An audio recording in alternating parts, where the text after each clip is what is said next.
Welcome to episode 64 of the Made of Things podcast. I am your host, Antonio Maria Correia, or Antonio Correia, or something if you're just an English native speaker. So I'm sorry, I apologize if I sound a little nasal today, because it's springtime just is arriving, and with it come allergies. So, and unfortunately, I have to deal with those as well as many of you. So you'll know how it is. So like I'm kind of rough and sniffly. I got the sniffles a little bit, just a little bit. So yeah, it's been a while since we've spoken, dear years. It's been. I'm sorry, I apologize. This is very stupid and kind of lame as well. But no one about the word lame. Lame is a word that I really don't enjoy using. So because I think that only lame people use lame, really. So yeah, let's avoid saying the word lame. It's kind of like lame. I just turned it in on its head. Okay. Anyway, I just stomped my foot. It's been a while, guys, because again, I'm still struggling with a back hernia for a year now. So for over a year now. Yeah, so I'm still on sick leave from work, and yeah, so editing, I've been editing, I've been editing with Nono, who edits the video for the show and does all the photography and video work and stuff. We've been editing more video lately, but not so much the podcast. The podcasts have been kind of been slowly slowly not being as often published as often as we wanted or used to. I mean, it used to be like once a week or once every couple of weeks, and we have like a lot of them to publish. But the thing is, like, I enjoy, or at least would like to have as an objective. I would like to. This is very serious. I apologize if this is kind of boring at the moment, but whatever. With the back hernia stuff, I haven't really been able to do this as much as I want. So I not so much the editing, because Nono does it for us, just like, even though I need to be there accompanying it. So a lot of noise around these parts today. What's going on? The thing is, this is actually it's going to be kind of a noisy episode. I'll explain in a second. But the thing is that we don't. I have nothing to say really about much. Like, I've been watching wrestling. I've been sitting at home and doing some exercise that I need to strengthen my my lumbar area, really. So like my waist, and I haven't been doing much. Let's put it this way. Okay, so one thing I need to address before we get into the interview section of the show. I don't need to address this, but I will. Before we talk to the Veldt, which happened over a year ago, unfortunately. So it's still current, because the show doesn't necessarily address so much, albums. It's more like people are on the show and we talk whatever we talk, and we bullshit around most of the time, and that's telling enough of whom the artist is. But someone I just need to acknowledge that Manuel Reis, if you're not a Portuguese native speaker, if you don't speak Portuguese, to put it in more simple terms. Manuel Reis was a very important person in Lisbon. He started and developed most of the Lisbon nightlife of the 80s, 90s, and noughties until now. That's actually good. So, he was a tastemaker, and I'm speaking in the past tense because Manuel Reis unfortunately passed away like a couple of days ago, and we had to break the news to our parents, and I say this because, again, I should structure this a little bit more. I apologize. Again, it was the third apology, but I'm kind of running short because it's painful to stand against the wall. But again, so Manuel Reis developed a series of places and local nightlife spots, amongst which Lux, but it's pronounced Lux in Lisbon, and so you might have heard of the place at least. So if you haven't heard of him, if you're from Lisbon, then you have heard of his name at some point, because he was a very relevant, even in Portugal, the whole of Portugal. So this was a person that was, he was. It's hard to describe. Like, I'm not the person that should be speaking about Manuel Reis. I barely knew him, but he knew me. Since I was a very, very tiny kid, actually since birth. So he knew me because he was good friends with my parents. So I had to break the news to my parents at some point, and it was because I got the text like Manuel Reis has died, and it's kind of a bummer. And we were, me and Nono were having dinner out with my parents and with our parents, and we got the text and like, oh shit, this is not. We were having fun, and you get the news then. Our parents are going later tonight to Manuel Reis's wake. And this is kind of like, I just like to acknowledge the person that was like a patron of not only the Lisbon nightlife, but because that's whatever. That's whatever. That's not the most important part. The most important part is that he was a patron of the arts, really, and a patron of people. Kind of, like a very sweet dude. Everyone says that he was the sweetest person, very inclusive, even though some nightlife spots have a certain fame of being exclusive, but that's not necessarily true. They might be exclusive to your type, but if you're again, I'm not the best person to speak about this, but Lux was. I'm just going to say that this I can say, Lux was much more inclusive as a place to spend your time. If you want to call it a club, you can call it a club, but a place to a nightlife spot. That's broad enough, I think. It was much more inclusive than people give it credit for, or even really know.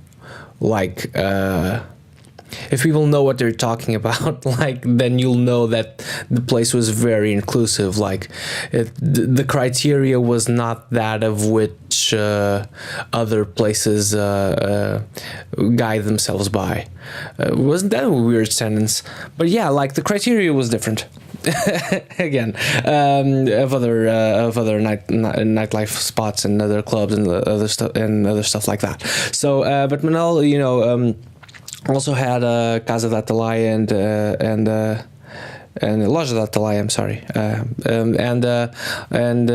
so and other things that that there's 100 stories that I've heard from my parents, all all my life. So yeah. So I just like to acknowledge Manuel Reis' passing, and he was a very important figure in Lisbon and Portugal, and a friend. So of the family. So yeah. It's not. I would like, it's not without its importance. Obviously, very important, and I'd like to acknowledge it on this show. So yeah. That moving on. If barely, but still, but on to the so this is on to the interview part, if you want to call it that. They're hardly ever interviews, and I apologize for the lackluster again. Fourth apology. I shouldn't have an apology count. This is a lackluster intro. It's not very funny, and usually we try to have fun. We have upcoming stuff on YouTube on video that's really good. So I actually can tell you right now. I should actually tell you right now. Lame. Actually, words I don't really care for, but Local Natives. We were just editing that, and Local Natives. It's a really fun interview, and it's not an interview. Again, these are hardly interviews. Like, okay, these are interviews, and I don't really need to justify myself on every occasion, on every show. But again, this is a show. And we have guests, and we try to have them have fun, and we try to do this interview, which it is, but it's like do things that don't happen on any other interviews. So so we try to make things different. So different usually is fun, because people usually go like, good job, dude. Like, that was fun. We enjoyed ourselves.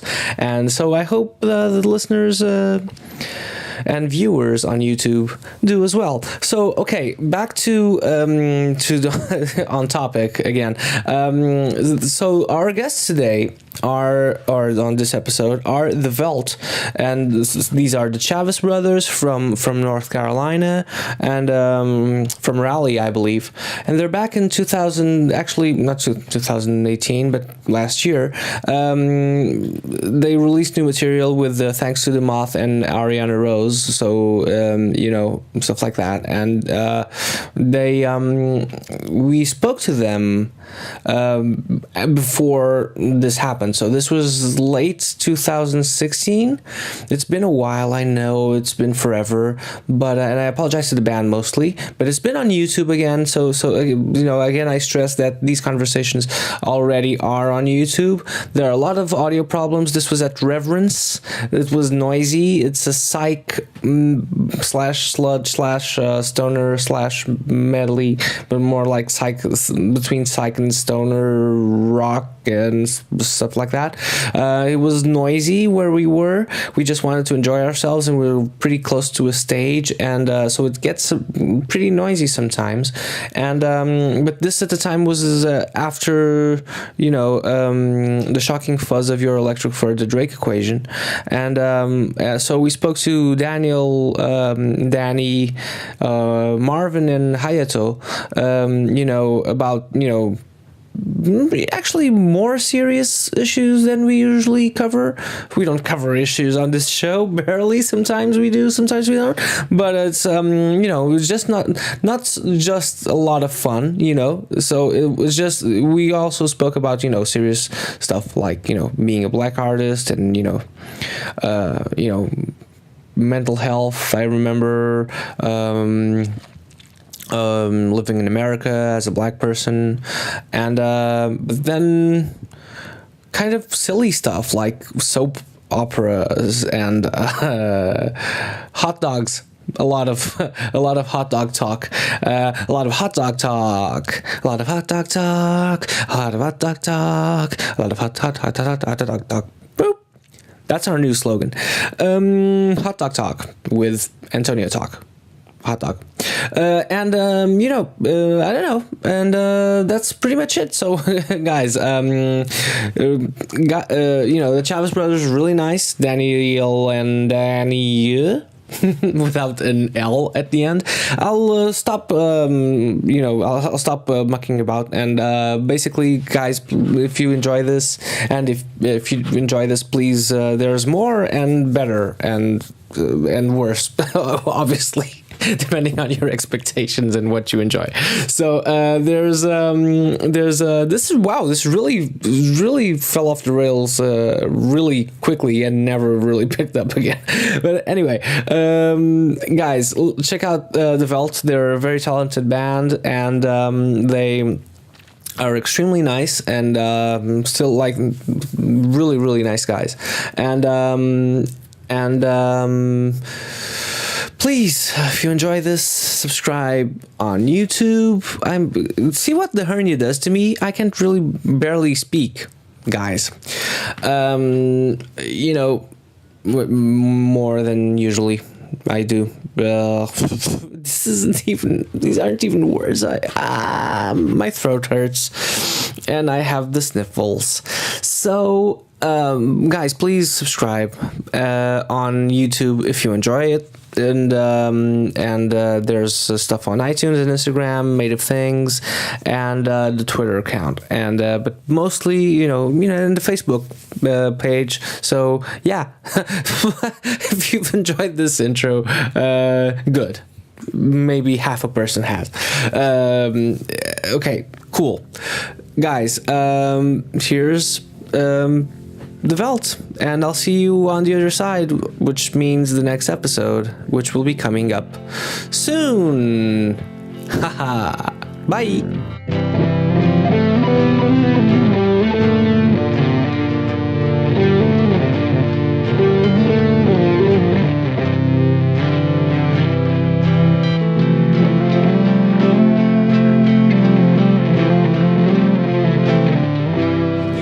Marvin Levy, drums.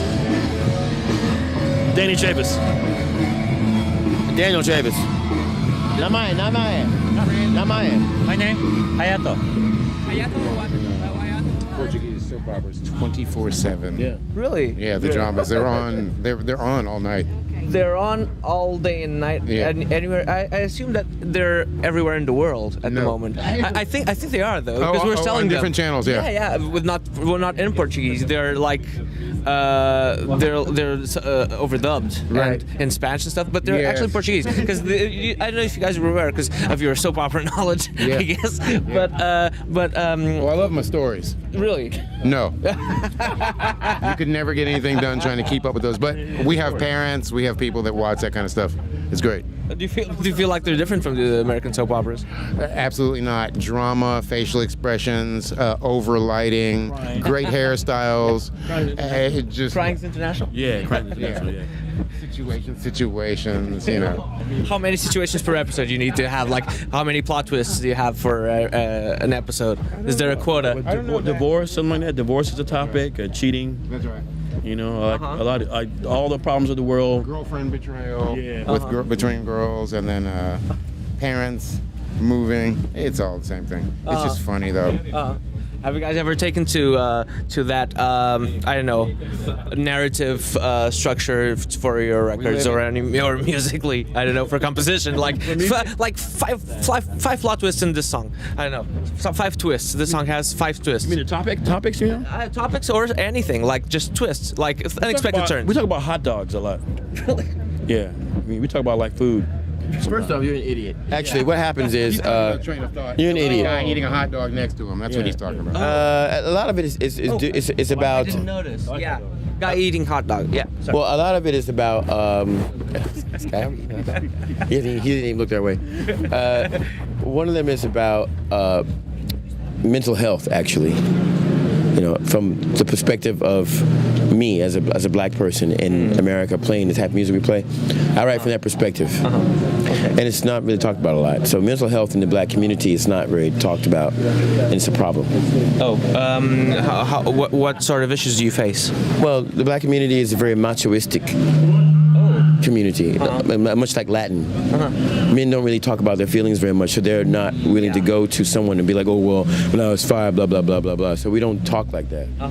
So it becomes a cancer in the community, and that stems from broken families, spousal abuse, that type of thing. Me, on the other hand, I choose to have to, this is a vehicle, so that's my solace. Okay. It's funny because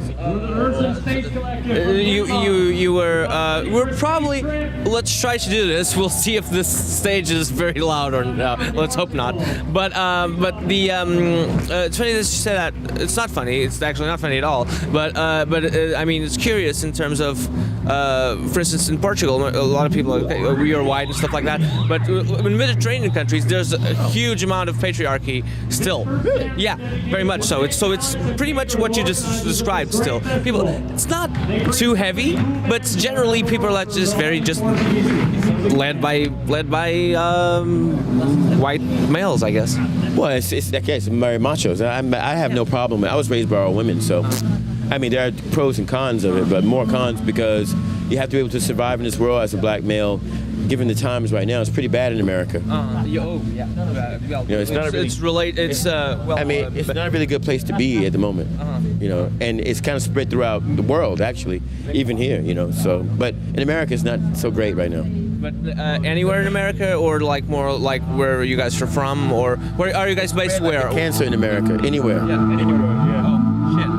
It's pretty bad. So is this something you guys think about all the time? All the time. Like, not even think about it, you deal with that, right? Well, like here's an example. I told a friend of mine I was afraid to fly.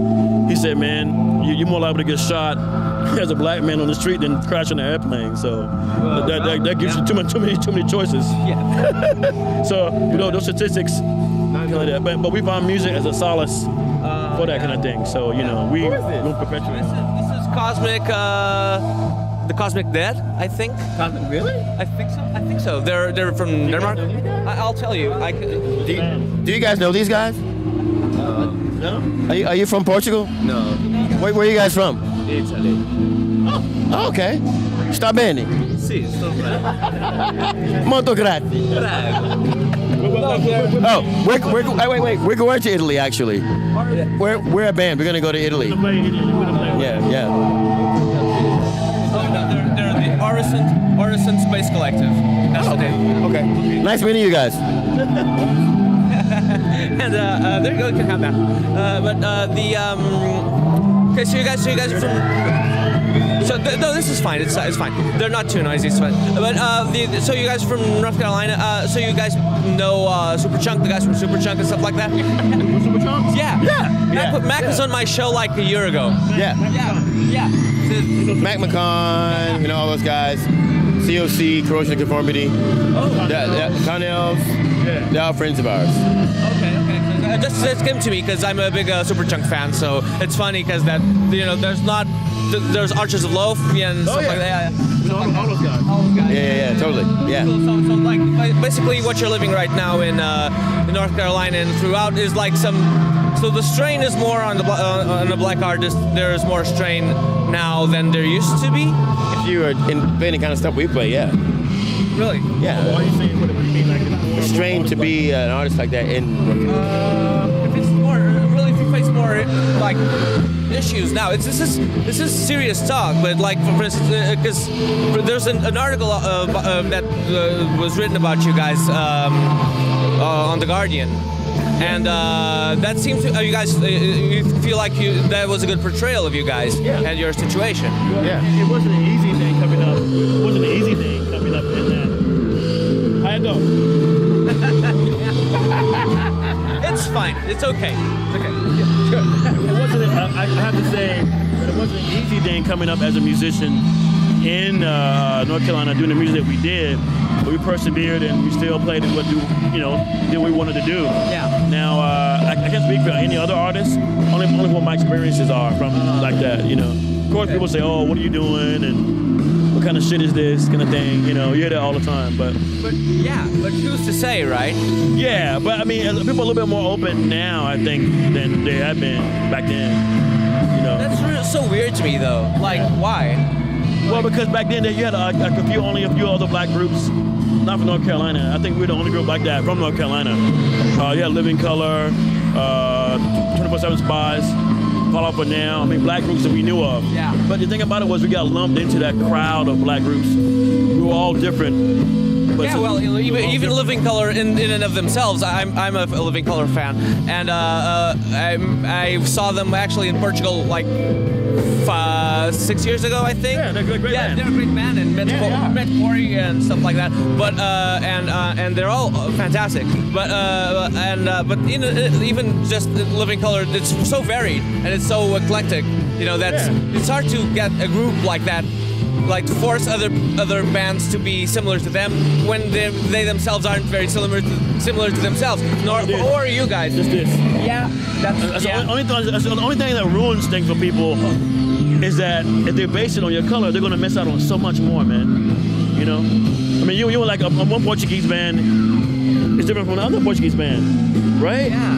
They play different things, but they don't see black people like that. I mean, you have Afro punk and things like that, which is its own thing, right? Sure. But it's not. It's more diverse out here, other than those things. I mean, there's so much different music that black people do that people would do a disservice to clump all of them in the same thing. You know what I'm saying? So it's diversity. You know, so that's how I think. Do you guys feel that have artists that black artists that have like really crossed over that barrier of being put into a? I've been asking you guys. I feel like there's people who've done that successfully. Like us, I don't think so. Like, I can't name anybody like that. You know? Okay. I mean, there are, but they're not like us. I mean, Sure. Yeah, I can't say. I mean, no, really like you guys. So there's not really, you know. no, I I'm not can't. comparing. I'm just asking that to someone I else. think, and we have a lot of our friends who are in bands that well, TV on the radio, they've done pretty good. Oh yeah, okay. We're nothing like those guys, Yeah. and they're good friends of ours too. But no, not really. I don't know anyone else. Do you think they sing about hot dogs as well? Yes.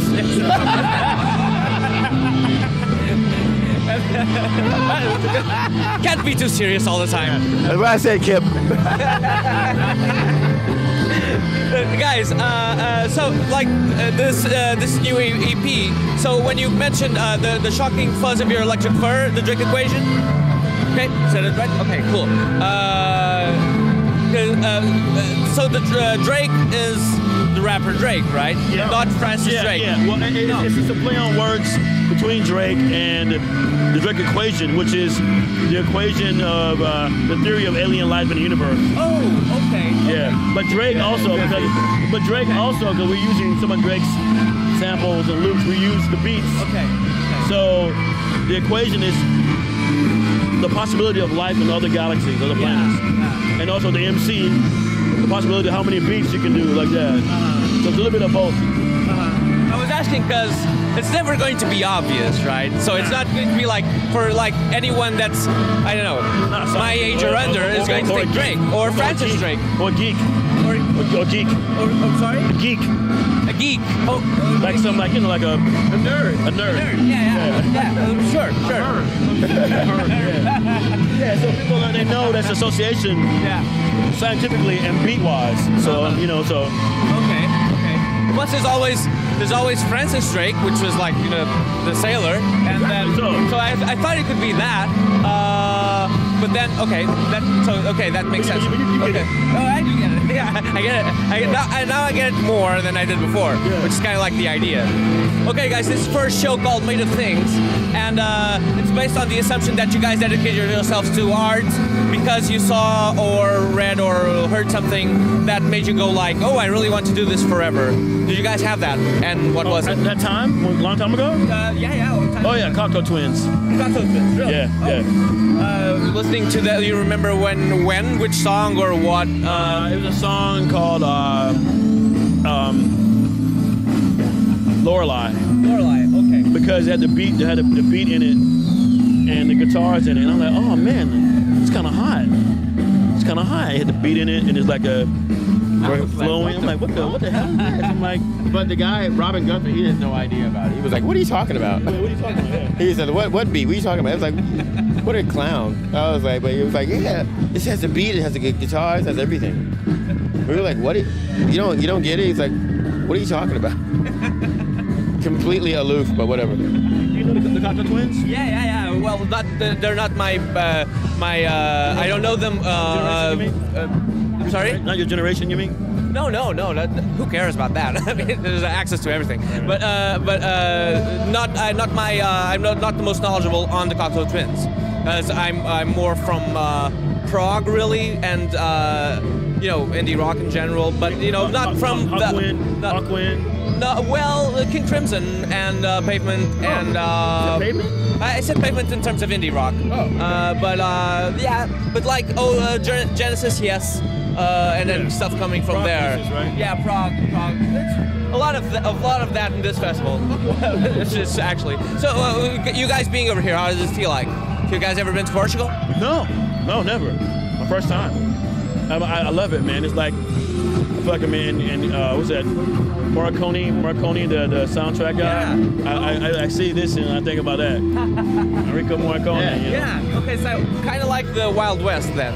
Yeah, well, kind of one of those sweaty films from 1966, 68. Kind of like that, or Love. You know the band Love?